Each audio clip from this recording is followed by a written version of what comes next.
amigos, sejam bem-vindos ao nosso canal no YouTube. Meu nome é Renata Barros, estou aqui com a nossa querida irmã Gislaine Messias, da FEB.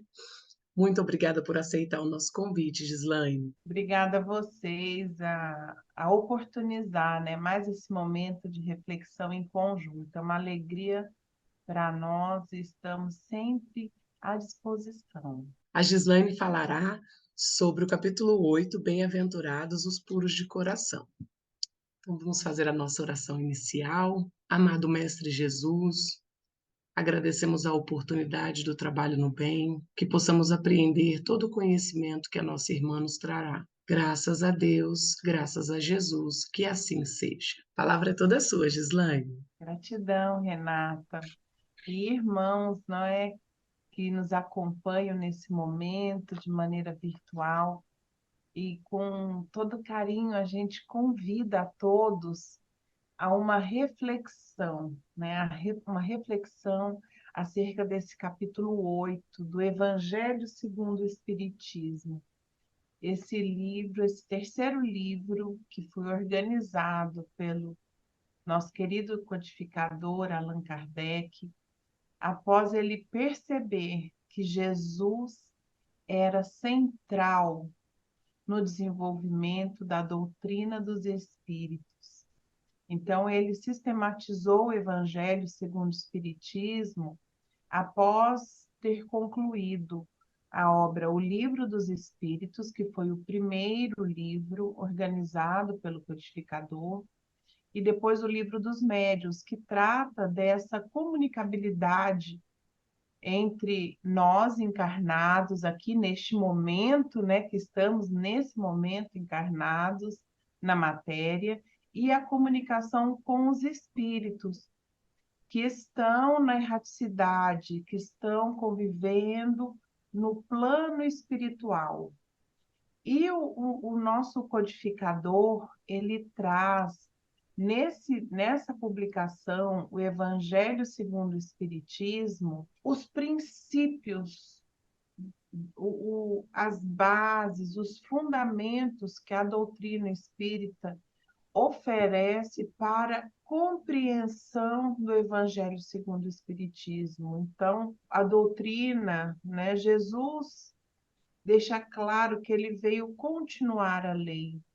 E nós entendemos que a doutrina espírita é a culminância prática do amor de Deus, que veio apresentando a sua presença com Moisés, como Deus único, trazendo o amor, o sentimento com a vinda de Jesus e convidando a ação, a prática desse amor, desse entendimento que somos filhos de Deus, criaturas do Criador, que estamos aqui para evoluir, para crescermos espiritualmente e nos doarmos em prol do próximo, né? Nos ajudando em primeiro lugar. Então, quando nós nos propomos a amar, a ajudar o próximo, nós sentimos, nós vivenciamos que os maiores beneficiados somos nós mesmos. E a partir, então, desse fundamento da continuidade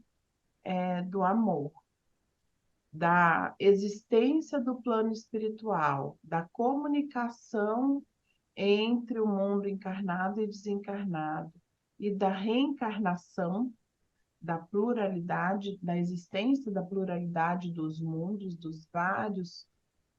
das várias possibilidades de experiência reencarnatória que nos é facultada por Deus, Kardec vem trazer o Sermão do Monte, as bem-aventuranças ao longo do Evangelho. E nós vamos tratar de uma dessas bem-aventuranças hoje, que diz: bem-aventurados os que têm puro coração. Então, nesse capítulo 8, Kardec, inicialmente, a gente vai tratar dos 4 primeiros itens, né, de 1 a 4. Então, quem puder, aqui nesse momento, pode buscar o seu Evangelho segundo o Espiritismo. Se não tiver fisicamente o livro em casa, no site da FEB, www.febnet.org.br. Essa publicação está disponível para download gratuito, né? Então, vocês podem baixar e ter a oportunidade de acompanhar nessa leitura. Então, no capítulo 8, Kardec destaca inicialmente duas passagens do Evangelho para trazer a reflexão sobre essa bem-aventurança, né? Bem-aventurados os que têm puro coração. E ele traz uma passagem de Mateus, capítulo 5, versículo 8, que traz assim: Bem-aventurados os que têm puro coração, porquanto verão a Deus. Então, ele traz essa primeira máxima de Jesus, que foi registrada por Mateus, dizendo que serão capazes de ver a Deus, de sentir Deus, de perceber o nosso Criador, os que tiverem o coração puro. E como que a gente vai identificar os que têm o coração puro? E Kardec trouxe uma segunda passagem do Evangelho que nos auxilia a essa reflexão, a esse entendimento. Então, ele traz no item 2 desse capítulo 8, a passagem de Marcos, no capítulo 10, versículos de 13 a 16. Eu vou ler com vocês. Apresentaram-lhe então algumas crianças, a fim de que ele as tocasse. E, como seus discípulos afastassem com palavras ásperas os que lhes apresentavam, Jesus, vendo isso, zangou-se e lhes disse: Deixai que venham a mim as criancinhas, e não as impeçais, porquanto o reino dos céus é para os que se lhes assemelham. Digo-vos em verdade que aquele que não receber o reino de Deus como uma criança, nele não entrará. E depois de as abraçar, abençoou-as, impondo-lhes as mãos. Kardec começa o seu comentário sobre essas passagens do capítulo com a seguinte frase: a pureza do coração é inseparável da simplicidade da humildade. Exclui toda a ideia de egoísmo e de orgulho. Por isso é que Jesus toma a infância como emblema dessa pureza, do mesmo modo que a tomou como o da humildade. E ele continua o comentário. Mas nesse momento nós vamos parar aqui um pouquinho e refletir sobre a aplicação desse entendimento no nosso dia a dia, na nossa vivência, dos trabalhos na casa espírita, no âmbito profissional, na nossa família. Então, quem não deseja ver a Deus? Quem que não deseja sentir Deus? Sentir essa proteção incondicional que Ele é para nós, né? Que não quer sentir essa inteligência suprema, essa causa de todas as coisas que dá sentido à nossa vida, né? Por estarmos aqui. Então, Jesus trouxe essa recomendação de o que fazer, de que modo podemos tomar a nossa vida para sentirmos essa presença em nós, esse conforto que nos alenta a alma e que, em verdade, está nas nossas consciências. Deus, a consciência, a lei que rege o universo, que rege todas as coisas, está inscrito em nossas consciências. E vejam bem como que é a postura de uma criança, né? Então, Jesus trouxe que o reino dos céus é para os que se lhes assemelham. Então, não é que sejam para as crianças, mas quem tem uma postura perante a vida, qual a postura de uma criança. Vamos ter dois exemplos, não é? Bem práticos. Quem gosta de cachorrinhos? Ter um pet em casa, um bichinho, um gatinho. E quando a gente sai para os afazeres, para as nossas obrigações, né? No mundo, trabalhando, estudando, aprendendo, ensinando, e retornamos ao lar, aquele pet, aquele bichinho está nos aguardando com todo o amor do mundo e nos direciona esse amor com festa, abanando o rabinho, pedindo atenção, pedindo carinho, tendo essa pureza de sentimento no relacionamento conosco. Da mesma forma, a gente percebe esse comportamento com as criancinhas, não é mesmo? Vocês já observaram um bebê, o semblante de um bebê que volta a perceber o rosto da mamãe depois de alguns momentos de ausência, né? Aquela alegria, aquela vontade de acolhê-la, de abraçá-lo, de se sentir seguro. Então, essa postura da pureza do coração, essa postura que poderíamos dizer para nós adultos já de perdão de todas as ofensas, perdoar 70 vezes 7 cada ofensa, cada sentiu, cada detalhe que possa acontecer e nos chatear na vida.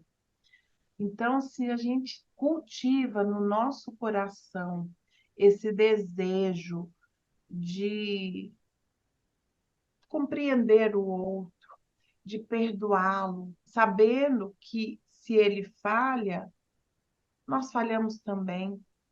Não somos ainda perfeitos, por isso ainda estamos reencarnando e nesse processo de aprendizagem, da aplicação dessa lei do amor, que é essa lei maior. E um dos aspectos do amor é o perdão. E o perdão na sua feição mais pura, mais plena. Porque se conseguimos verdadeiramente perdoar o nosso irmão, o nosso familiar, o nosso companheiro de equipe de trabalho, sabendo que aquela falha, né, aquela palavra atravessada, aquela atitude é decorrente ainda de talvez um momento de tensão, de estresse, ou um momento pessoal que a pessoa está atravessando, uma dificuldade de enfermidade na família, ou de própria enfermidade, diz que nós estamos nesse pós-pandemia, né, onde estamos elaborando ainda tantas situações que vivenciamos durante esse período de tanta incerteza, de tanta tensão, de tantas perdas que a humanidade vivenciou no âmbito planetário. Então, que possamos nos compreender mutuamente e não perder a vontade de acertar, de superar a dificuldade e de agir na próxima oportunidade com mais acerto, com mais amorosidade, com mais compreensão, refletindo, agindo e não reagindo diante das situações. Então, meus amigos, esse é o convite que Jesus nos faz, por exemplo, na retomada do trabalho presencial que nós estamos, aos poucos, aqui vivenciando na casa espírita. são aquelas atividades de cooperação, almoços, separação de doações, busca de recursos, né, de alimentos para que a gente possa continuar auxiliando os nossos irmãos que estão em maior dificuldade. E não nos esqueçamos de observar quem está à nossa volta. Muitas vezes é um companheiro da equipe de trabalho que está com aquela necessidade naquele momento. Então, que a gente possa, com o coração aberto, né, com a vontade de estar com o outro, de conhecer o outro, proporcionar momentos de diálogo, de conhecimento, de saber como o outro está, como está a família dele. À medida que o outro também dá essa chance, né, de relacionamento, de abertura, mas de aproximar corações, né, de sabermos uns dos outros quais são as nossas necessidades e nos prontificarmos a auxiliar os irmãos de equipe da casa espírita, porque é nesse cuidado, né, nessa vontade de ter esse coração puro, de estar junto com o outro, é que a gente vai vivenciando o amor, que é o reino de Deus, né? Jesus veio para construir esse reino de Deus nos corações dos homens, então nos nossos corações, e que a gente consiga cultivar esse amor nas nossas atitudes, nos nossos comportamentos, nos nossos pensamentos, nos sentimentos e nas nossas ações. Então, e por que que, olha que interessante essa comparação da postura que podemos ter em relação ao outro para que recebamos o reino de Deus, que nos assemelhemos a uma criança. Um pouquinho mais à frente, nesse capítulo 8, Kardec continua o comentário. E ele traz aqui, vou ler mais esse trecho para vocês acompanharem, o item 4, no segundo parágrafo. Ele, no meio, na terceira linha do parágrafo, que ele traz assim: o espírito, como se verifica nos indivíduos grandemente precoces. Essa razão ele vem trazendo, vou iniciar, né? Aliás, faz-se necessário que a atividade do princípio inteligente seja proporcionada à fraqueza do corpo, que não poderia resistir a uma atividade muito grande do espírito, como se verifica nos indivíduos grandemente precoces. Ele está falando da condição do espírito na infância. Essa razão por quê? Ao aproximar-se-lhe a encarnação, o espírito entra em perturbação e perde pouco a pouco a consciência de si, ficando, por certo tempo, numa espécie de sono, durante o qual todas as suas faculdades permanecem em estado latente. É necessário esse estado de transição para que o espírito tenha um novo ponto de partida e para que esqueça, em sua nova existência, tudo aquilo que a possa entravar. Sobre ele, no entanto, reage o passado.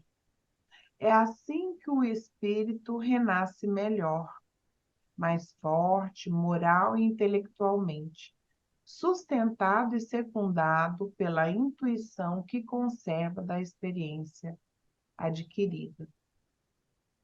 A partir do nascimento, suas ideias tomam gradualmente impulso, à medida que os órgãos se desenvolvem, pelo que se pode dizer que no curso dos primeiros anos, o espírito é verdadeiramente criança, por se acharem ainda adormecidas as ideias que lhe formam o fundo do caráter. Então, parando aqui e comentando esse trecho aplicado à nossa vivência. Então, Kardec traz o comentário nesse ponto de como se dá a reencarnação, né? Quando renascemos, como o nosso espírito se encontra. Então, ele está adormecido em suas faculdades e aberto para os aprendizados que vivenciará nessa família. Então, veja que essa também é uma postura que podemos tomar para a nossa vida, mesmo depois de adultos. E mais importante ainda, a responsabilidade de quem se relaciona com esse espírito que está renascendo. Então, nós temos aqui a criança, o espírito adormecido, aberto para o aprendizado, com a necessidade da proteção, a necessidade do cuidado, de aprendizados principalmente do afeto, da moral no sentido do respeito para com o próximo, da consideração que devemos sempre ter na vida para com o outro indivíduo, essa outra vida que Deus permite esteja na nossa convivência. Então, essa responsabilidade de cuidado, de proporcionar o amor, de proporcionar as melhores condições para o desenvolvimento dos órgãos, das faculdades da criança em seu aprendizado intelectual, em seu aprendizado de relacionamento, em seu aprendizado de postura de aprendizado frente à vida, do seu aprendizado de estar no mundo contribuindo para o seu progresso. Essa postura nós podemos repeti-la, vivenciá-la por toda a nossa vida.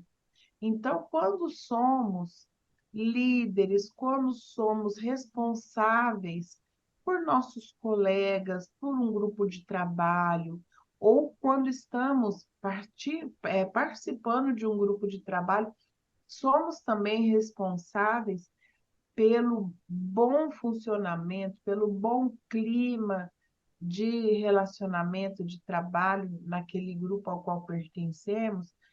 Precisamos ter essa postura desenvolvedora, acolhedora em relação ao outro, proporcionando da mesma forma as melhores condições para o aprendizado, para a boa convivência, para essa postura do viver e contribuir para o progresso daquele trabalho, daquela responsabilidade que assumimos em qualquer situação, né? Seja na família, no trabalho, na casa espírita, na rua.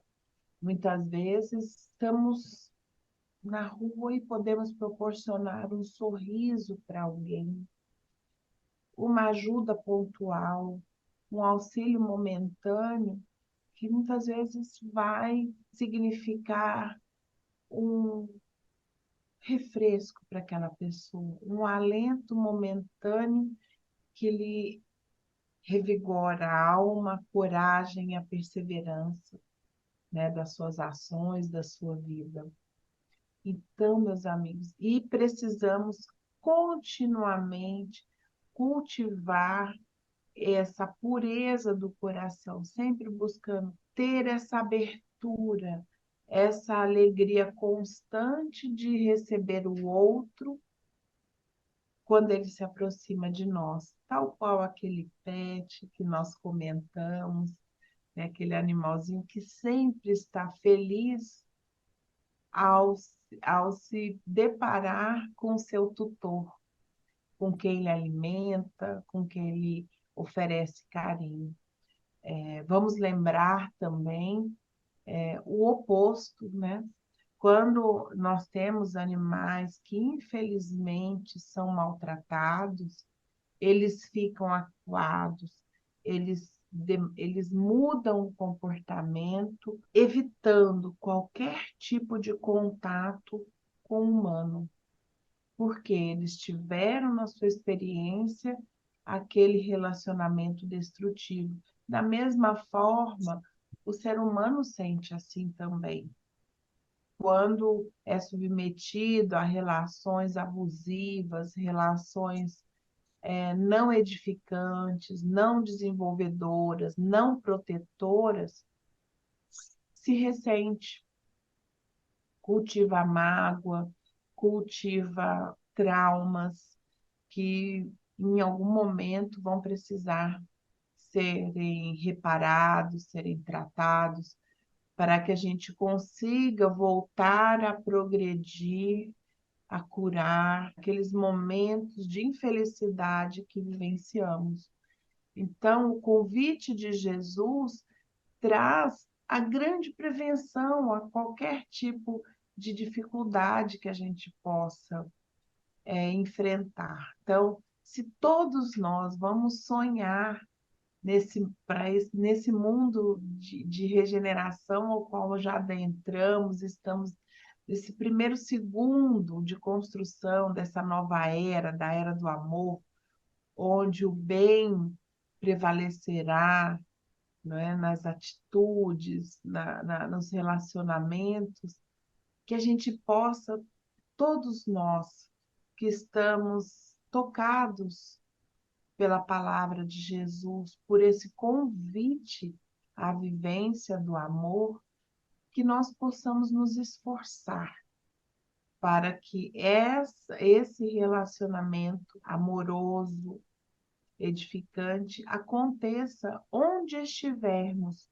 com quem estiver à nossa volta. Podemos contribuir, meus amigos, cada um de nós, na pequenina tarefa que seja, né, no auxílio das atividades corriqueiras do nosso lar, nas atividades mais triviais do trabalho que possamos imaginar nesse momento. Lembrando da saúde integral, né? Começamos com a saúde física, então cuidemos da nossa saúde física, da do próximo, cuidemos do ambiente físico, para que ele seja estruturado da maneira mais confortável e agradável possível, extrapolando para a saúde mental, ou seja, essas vibrações, positividade, de esperança,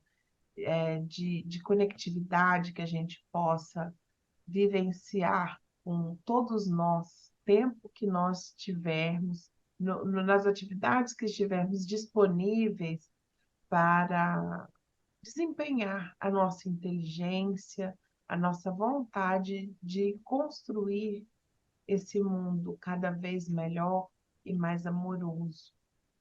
Que possamos encorajar os nossos amigos, os nossos companheiros de casa, o mundo a ter fé, né? A construir, a reconstruir tudo o que for necessário. Nós temos essa capacidade. Por quê? Nós temos o amor de Deus dentro de nós. Nós temos essa capacidade de amar. Nós temos essa capacidade de construir, de progredir. E é na união, é na cooperação de uns para com os outros que nós vamos reerguer cada templo, começando por nós mesmos nesse momento, e trazendo, não é, a vivência do reino de Deus dentro de nós, que é esse convite ao amor que Jesus nos faz, nessa postura de termos puro coração nos relacionamentos com todos que pudermos travar conhecimento. Então, meus amigos, assim a gente deixa essa reflexão e que possamos todos nós multiplicar essa mensagem de Jesus, o seu evangelho, por onde formos, que possamos ser essas cartas vivas que Cristo nos convidou com tanto amor. Agradecemos a oportunidade, Renata, que Jesus continue nos fortificando a cada dia. Que assim seja. Muito obrigada, Gislaine, né? Que mensagem maravilhosa, né? Que possamos cultivar esse coração puro, né? Essa pureza nos nossos relacionamentos, né? Na nossa conduta. Então, que possamos ter esse coração bom e puro. Você poderia fazer a nossa oração final? Com certeza, com muita alegria. Então, nós convidamos a todos para mantermos o contato com essas vibrações benfazejas do Evangelho do Cristo em nossas mentes, em nossos corações e nas nossas ações. Obrigada, Senhor Jesus, por conhecermos o seu Evangelho. Obrigada, Deus, Pai, Senhor da vida, que nos proporciona essa oportunidade maravilhosa da vivência da sua lei, Senhor, em nossos corações, em nossa vida, e que possamos ser os instrumentos da sua expressão, Pai. Ajuda-nos a cada instante. Pedimos as bênçãos a todos que estão acompanhando nesse momento, essa oração, às nossas famílias e a todos que vierem às nossas mentes nesse momento, que recebam esses fluidos fortificadores e apaziguadores de todo o mal. Gratidão, Senhor, que assim seja. Graças a Deus. Mais uma vez, muito obrigada, Gislaine, e obrigada a todos pela companhia. Até a próxima.